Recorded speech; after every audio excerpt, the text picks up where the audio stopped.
What's up, Facebook fam? This is your girl Joanna, the Soul Stringer, coming to you today with May Lupus Awareness Month. Fact a day, every day. Today is, I believe, day 11.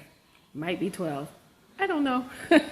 Anyway, I'll make sure I look that up before I post this. Anyway, today we were going to talk about hair care and skin care as it pertains to lupus. And as I spoke yesterday, we talked about one of the symptoms and struggles of lupus patients is indeed hair loss, hair thinning, or something that I very much so deal with is what is known as lupus hair, or very dry and brittle hair.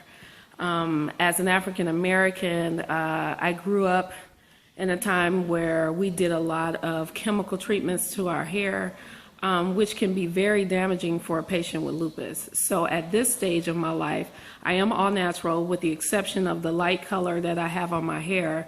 I have no other chemicals in my hair, and probably should not have done that either, as it has made dealing with dry, brittle hair a lot more difficult. So what I'm going to show to you today is something that's very common with autoimmune patients, and that is the thinning and scarring and patchiness of the scalp and hair, usually along the front of the hairline. You probably can't see it very well here with the lighting, but here I have very little hair. I have scars, I have markings that are there where there is no hair and there will be no hair. I don't know if you could see that up close, but that is something that is very common amongst lupus patients. Sometimes they may have more. You can see it there along with that nice piece of gray hair. Anyway, yeah, as you can see, there are some scars there. What I typically do to my hair is wear my hair in its natural state. I will shampoo it and blow dry it. I usually will knot my hair up to give it this curl pattern that it doesn't have right now. Or I will pin my hair up and wear a protective style or an updo of some kind. And that is simply because dealing with your hair when you have lupus is a lot harder. There are also a lot of patients who deal with alopecia or hair loss on a much grander scale. Some of them are completely bald. Some of them have very patchy spots in their hair where shaving their entire head is just a lot more comfortable for them in trying to deal with what they do have. So I wanted to make sure that I discussed that today because I know people can be pretty cruel. I've had a couple of inbox messages and voicemail messages since yesterday about how I look with my hair like this, and I would tell those people to kiss something, but I won't.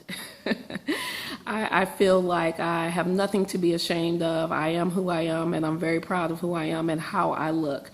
Regardless of whether people feel like I should be done up with makeup at 24 hours a day, it's not going to happen. And this is me all day, every day. You either like it or don't, and I really don't care if you don't. So to my lupus patients, embrace it. I know it's a difficult task to deal with. I've seen a number of very beautiful women who are rocking their bald heads and doing a much better job at it than I feel like I could. But I embrace you all, and I encourage you all to keep doing that. You are an inspiration to so many people, so don't let the struggle get to you. And for those of you who are onlookers, watch your mouth. There are just certain things you just don't say to a lupus patient, or anyone for that fact. So I'm not your mama, but I shouldn't have to tell you that anyway.